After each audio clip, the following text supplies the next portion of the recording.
Thank you, Mr. Speaker. Mr. Speaker, let me take this opportunity to congratulate Baba, Honorable Raila Odinga, for the good work that he did at the African Union.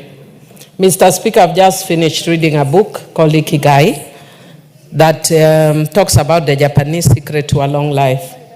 Mr. Speaker, one of the things that they talk about that contributes to a long life is never retiring. And Mr. Speaker, I'm never retiring. And that you never retire when you have discovered your Ikigai, which is your purpose for living. Very few people in life discover their purpose in life. One of them is Honorable Raila Odinga. And his purpose in life is service to humanity. It doesn't matter how much people want to pour in dirt on him.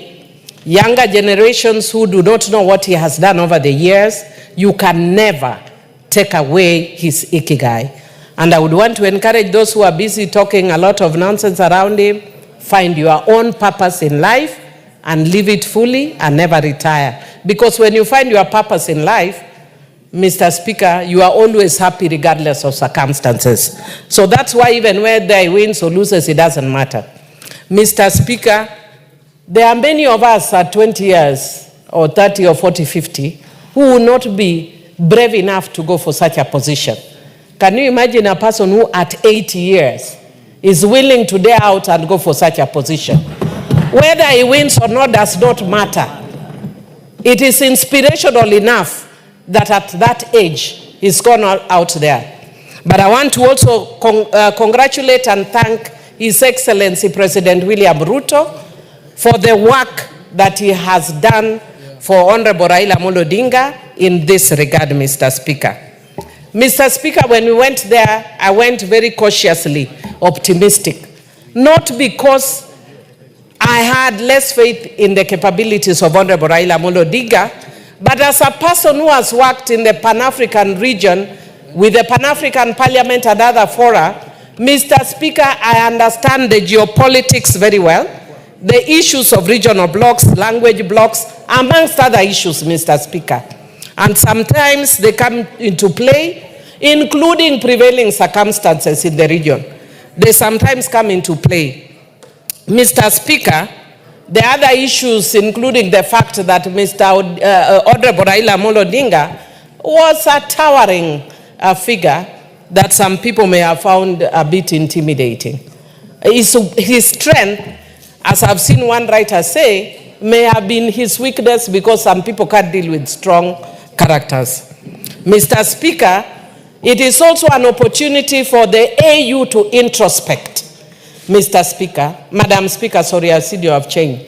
Madam Speaker, it's an opportunity for the AU to introspect because the issues of equity keep coming up and barriers based on language, religion, or other factors always keep coming up.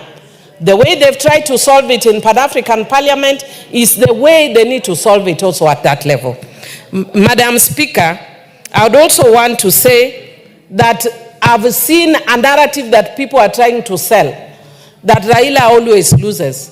Honorable Raila was a member of Langata for many years. Yes. Madam Speaker, he even resigned his position and went for by-election and won.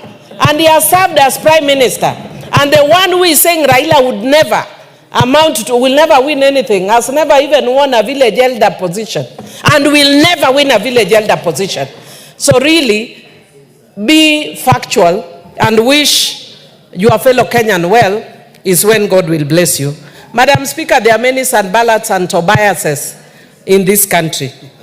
They are very noisy and even noisier than the people who have goodwill for this country. But I want to say that I was impressed by the equally high number of Kenyans who came to Ethiopia using their own resources. People came in buses, in bicycles, by air, and by all means, and they were all tribes, Madam Speaker. My time is up. I want to also thank them and say God works in mysterious ways.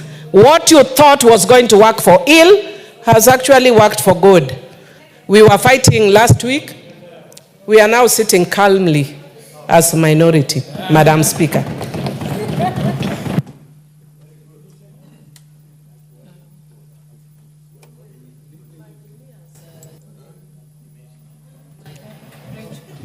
The Honorable Farah Malik.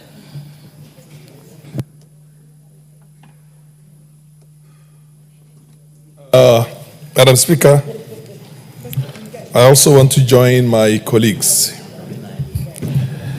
in congratulating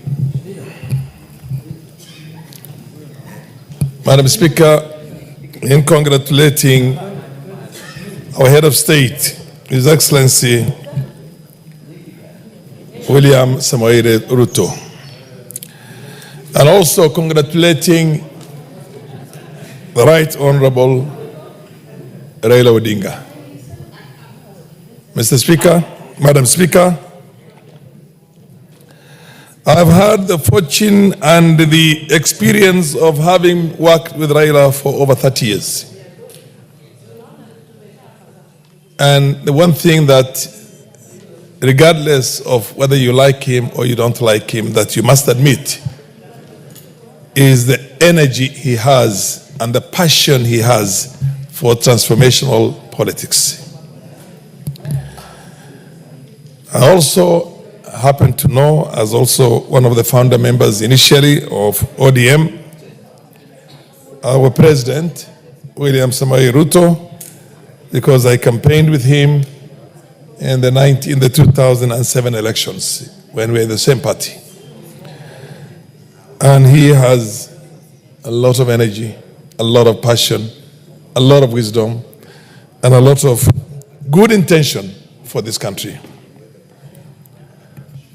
I haven't had the opportunity of meeting the president's late father, but I've had the opportunity of working with the president, with Right Honorable Raila Odinga's late father.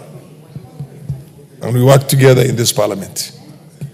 And up until the last time when he breathed his last breath, he was working with us in parliament here like any other young man. With that advanced age, he would still discuss with us matters that were current in our political sphere, including the bills, including all the committees in the House here, because we happen to have been from the same party. Madam Speaker, it's a pity that we see ourselves as hyphenated Kenyans and we demonize hard work. We demonize wisdom. We demonize aspirations and ambitions and achievements by looking at it where that person comes from. And I know that because we suffer the same things.